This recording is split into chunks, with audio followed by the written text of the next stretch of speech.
Welcome to Blitz. I'm Brian Carr here at Banks County High School with Kelby Cronic, head coach of the Lady Leopards here at Banks County. Coach, thank you so much for your time. I always appreciate you being out here, Brian, giving us the chance to kind of show what we've got out here with the girls, and we appreciate you coming out here today. Absolutely, and it's a great time to be a Lady Leopard, #1 ranking in the state, which I believe is the first time in school history. Talk about the excitement that came with that news, and even more importantly, how you keep the team grounded and not buy too much into believe their own press, I guess, so to speak.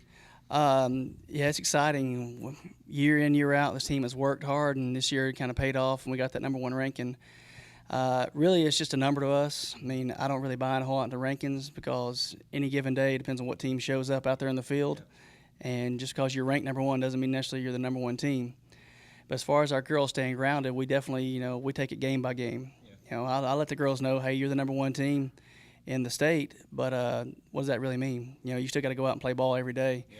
So we stay pretty grounded out here. We're out here to have fun for the most part. I mean, I've got so many seniors out here, and we're just trying to keep them out, level-headed, and I want to have fun this season. Go out and enjoy the season. Don't get focused on rankings and what's going on in the news. Just go out and play ball. Yeah. And unfortunately, with that #1 ranking, usually comes the bullseye on the back. I mean, every team, you're going to get every team's best effort every game. Now, but your team, you're fortunate. You have such a deep lineup, and this was the case last year as well. 1 through 9, just such a solid lineup you got there. Talk about this lineup, top to bottom, and the firepower they bring. All right, well, top to bottom, I mean, this lineup, there's a lot of depth and a lot of experience in there, first of all, but we've got players 1 through 9 that are capable of driving the ball deep in the gaps. We've got home run hitters and we've got power hitters. Yeah. But as far as the lineup, I mean, our #1, is a senior who has tremendous speed but also has tremendous power. And you follow it up with 4 more hitters that have the potential to go deep. Yeah. And then at the bottom of the lineup, there's still power there at the bottom of the lineup. So it's fun to get out there and watch as a coach. We still haven't hit all 4 cylinders yet really going. We haven't had a full team effort. But it's great because, if one kid struggles early in the lineup, you've got the rest of the lineup that's ready to pick them up. Yeah. So the lineup itself, the girls they're really, not really dependent on themselves. Yeah. They know if I slip up and I make a mistake, I've got somebody back behind me who's going to pick me up, if I do something wrong. So it's great, having all those options in the lineup, and we got anything from freshmen all the way up to seniors. So it's exciting. What I just heard you say, too, is that you're not really clicking on all cylinders yet, which is really scary, being that you just came off of a 9-0 win over also a #1 team in the state in Jefferson. What a game that was. Walk us through that experience and what that did for the girls to go out and beat another #1 team in the state 9-0. All right, well, right before we got off the bus, we actually parked the bus out there, and I told them, hey, you're the #1 team in the state, but, Jefferson's also #1 ranked team in the state. I said, so here's a chance to go out there and kind of prove what you're made of and what kind of team we are. And we started off early with a big 2-run blast. And the funny thing was, when we parked the bus right out in left field, I said, hey, the bus driver said, is this okay? I said, yeah, maybe we'll knock a few windows out. Yeah. Sure enough, our pitcher, Tybee Denton, cranked one over the left field fence, one hop, and hit the bus right in the window. Fortunately, it didn't break it, but I said it was kind of surreal for that to happen. But that game was exciting. I really didn't know what was going on until about the 5th inning when I went over to my statistician and I looked at it and he said, yeah, she struck out 3 every inning. So in the 5th inning, we realized we had 15 strikeouts. And then I kind of talked to Tybee as we went through the game and, kind of what was going on there. And she said, one thing I've always wanted to do in my career is have 21 strikeouts. And she did it. So, I mean, I tell you, it was really exciting when she got that final out of the game for that 21st strikeout. I mean, I was just excited as anybody else if I just, won a big, huge region game.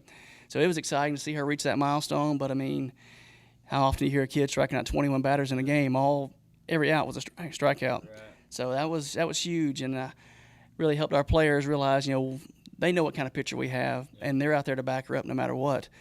But, yeah, it was great. Yeah, and reigning player of the week, and she may have just earned herself another one with that performance. So that was. And speaking of Tybee, talk about obviously this is such a rare talent to find, and we saw her and J.C. Bowen last year just tear it up, and being able to be so dominant on both sides. She hit 2 home runs in the game, strikes out 21.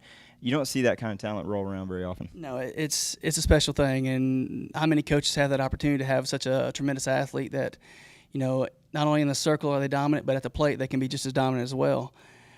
And to look on it, I'm going to sit back and I'm going to enjoy every minute of it. Every time she's out there in the circle, every time she's at the plate, and I'm going to sit back and I'm going to enjoy all these moments.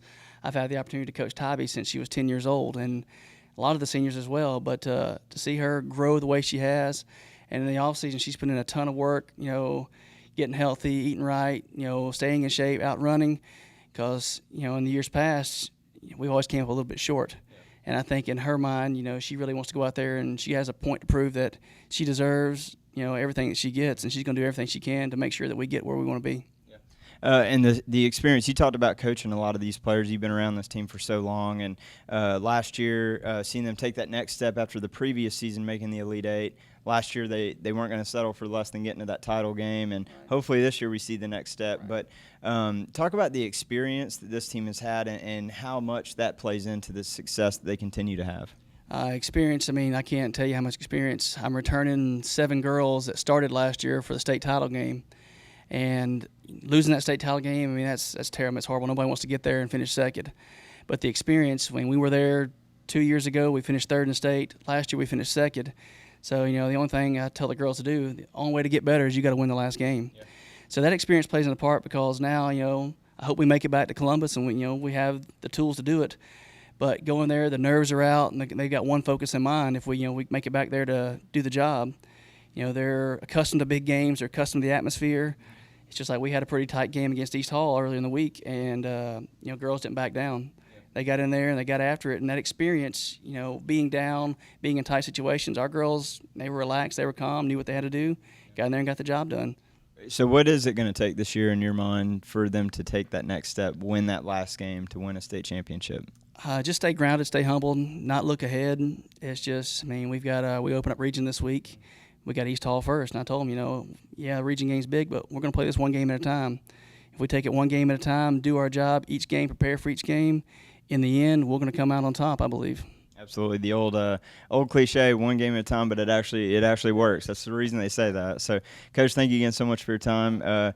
Congrats on the ranking. As you said, that number really doesn't matter right now, looking at the next game, and looking forward to seeing you put up a bunch more W's this year. All right, thank you. Appreciate you having me out here. Yes, sir. Thank you, Coach.